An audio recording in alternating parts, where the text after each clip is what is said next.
నిన్న చంద్రబాబు గారు తిరుపతిలో 5,000 గుడులు దళిత కాలనీలలో టీటీడీకి సంబంధించి 5,000 గుడులను కట్టిస్తాము అని చెప్పడం జరిగింది. దీన్ని కాంగ్రెస్ పార్టీ తీవ్రంగా వ్యతిరేకిస్తుంది. చంద్రబాబు గారు ఆర్ఎస్ఎస్ కి ఎందుకు ఇంత మద్దతు ఇస్తున్నారో, బీజేపీ సిద్ధాంతాన్ని ఎందుకు నెత్తినెత్తుకుంటున్నారో ప్రజలకు సమాధానం చెప్పాల్సిన అవసరం ఉంది. బీజేపీ పార్టీ ఒక మతతత్వ పార్టీ. మతం పేరుతో చిచ్చు పెట్టాలి, ఆ మంటలో చలి కాచుకోవాలి. ఇదే బీజేపీకి తెలిసిన రాజకీయం. అలాంటి బీజేపీకి చంద్రబాబు గారు మద్దతు ఇచ్చారు. ఈ రోజు బీజేపీ పార్టీ అధికారంలో ఉంది అంటే చంద్రబాబు గారు ఇచ్చిన మద్దతు వల్లే బీజేపీ అధికారంలో ఉంది. మొన్న కూడా చూసాము, ఈ ఆర్ఎస్ఎస్ సిద్ధాంతం మతము కులము పేరుతో ఈ రైటిస్ట్ విధానాన్ని కాంగ్రెస్ పార్టీ వ్యతిరేకించింది. కానీ చంద్రబాబు గారేమో మొన్న ఉపరాష్ట్రపతి ఎన్నికల్లో కూడా ఆర్ఎస్ఎస్ అభ్యర్థికే మద్దతు ఇచ్చారు. సరే, మిత్రధర్మం కదా అని చాలా మంది అనుకోవడం జరిగింది. కానీ చంద్రబాబు గారిని కాంగ్రెస్ పార్టీ సూటిగా ప్రశ్నిస్తుంది.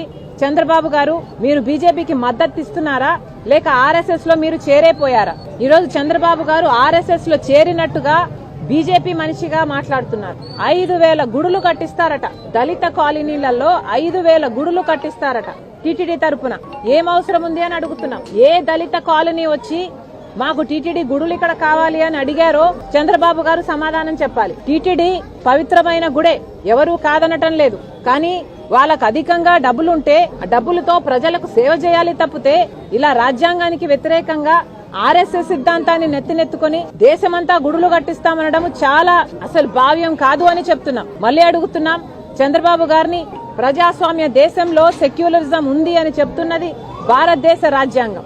కానీ ఆర్ఎస్ఎస్ రాజ్యాంగం అది చెప్పటం లేదు.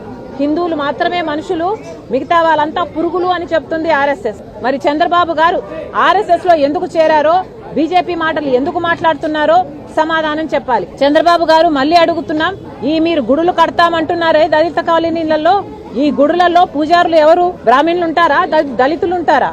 చంద్రబాబు గారు రాసివ్వగలరా పూజారులంతా దళితులే ఉంటారు అని? ఎస్సీ ఎస్టీ కాలనీలలో అసలు టీటీడీ గుడులు కావాలి అని చంద్రబాబు గారికి ఎవరు చెప్పారు? ఎందుకు నెత్తినెత్తుకుంటున్నారు? ఇది 5,000 గుడులు దళిత కాలనీలో టీటీడీ కట్టించడాన్ని కాంగ్రెస్ పార్టీ తీవ్రంగా వ్యతిరేకిస్తుంది. ఇది మన సెక్యులరిజం విధానానికి చాలా వ్యతిరేకం. చంద్రబాబు గారికి దళితుల మీద ఏ మాత్రం శ్రద్ధ ఉన్నా మొన్న హైకోర్టు ఇచ్చిన తీర్పు ప్రకారం ఎస్సీ లేదా దళిత హాస్టళ్లలో 200 మంది ఆడపిల్లలకి ఒకటే బాత్రూమ్ ఉందంట.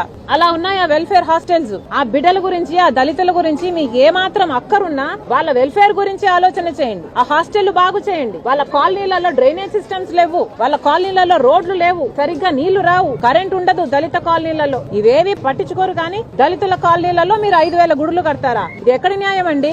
కాంగ్రెస్ పార్టీ దీన్ని తీవ్రంగా వ్యతిరేకిస్తుంది. చంద్రబాబు గారు ఈ ఆలోచనని వెనక్కి తీసుకోవాలని డిమాండ్ చేస్తుంది కాంగ్రెస్ పార్టీ.